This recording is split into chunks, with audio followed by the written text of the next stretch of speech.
If I was to ask you what the greatest bodyweight back builders are, you'd probably tell me pull-ups, chin-ups and bodyweight rows, or what some people call Australian pull-ups. But there's one exercise that you might have heard of and even done in the past, but that you probably haven't given a fair chance, because you don't know just how good it is. In this video, I'm going to share this exercise with you, go over why it's such a great movement, and how you can include it in your program. Before we start, if you haven't seen my documentary about Alex Leonidas that I uploaded recently, then go check it out. There's a link in the description and the comments. The front lever row and what it targets. The front lever row is a compound movement that can be done on the rings, 2 parallel bars or a straight bar. It's the calisthenics version of a chest supported row and will feel almost identical to some machines. It's absolutely stable enough, requires no balance, and the tuck version requires very little core engagement and will put your lats through the most range of motion. The way that I'm performing it here, and the most comfortable way that I find to perform it, will target your lats in priority. It will also target the majority of your upper back, including your mid to lower traps, rhomboids, teres major, and you'll also get a lot of biceps activation.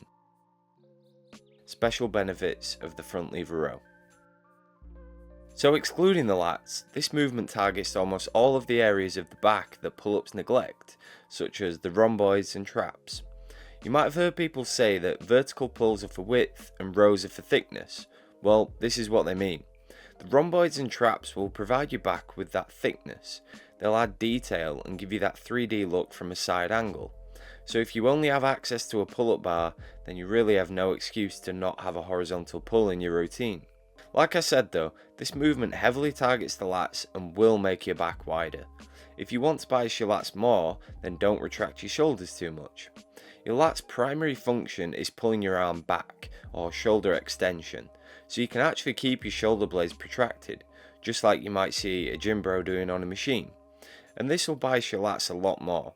Or if you want to buy your lower traps and rhomboids more because you want the postural benefits or you already have some wide wings, then really focus on retracting your shoulder blades. This will put those muscles through a longer range of motion and result in more muscle growth. How to progress. At first it might seem like this movement wouldn't have too much progression potential because unlike the weighted pull-up, you can't just strap unlimited amounts of weight to your waist, but you can add some.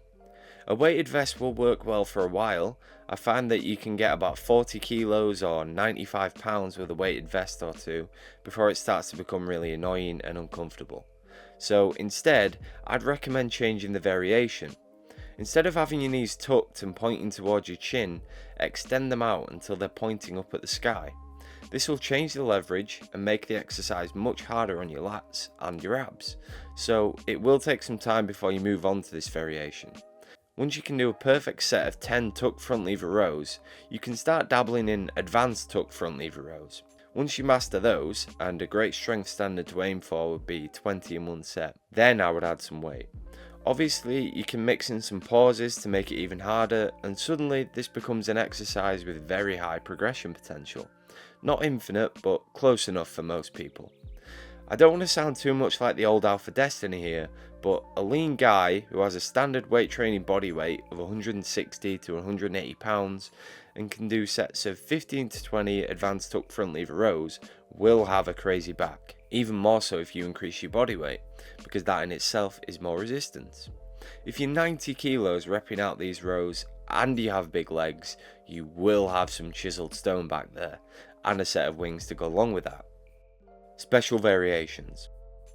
There are even more variations than what we discussed, but they're best applied to specific circumstances, or if you have specific goals.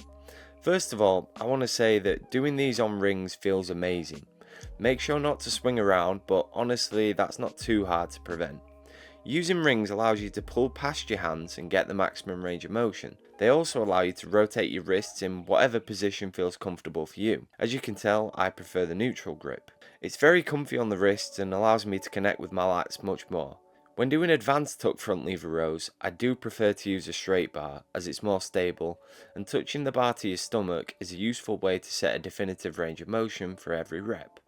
As well as this, it's more specific to the front lever, and when I was training for the front lever, this was a huge help to achieving it. Whether you're on a straight bar or rings, if you're a masochist, you can opt to use a false grip on this exercise. This will develop a vice-like grip, and if you can do false grip on these, you can do false grip on anything. If all of this looks way too hard for you, try inverted rows, also known as bodyweight rows, for a while, which you can also practice your false grip on. The downsides.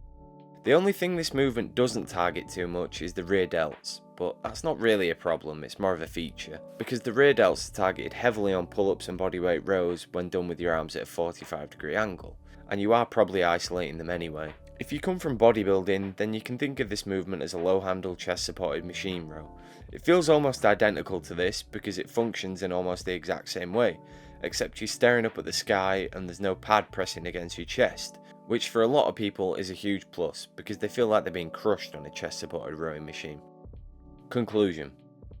These have been one of my current favourite back movements recently, and they are a lot more specific to the weighted pull-up than most machines or free weight back movements. I'd even argue that they're more specific than rows with your feet touching the ground. Think of the pull-up as your bench press and your front lever rows as your overhead press.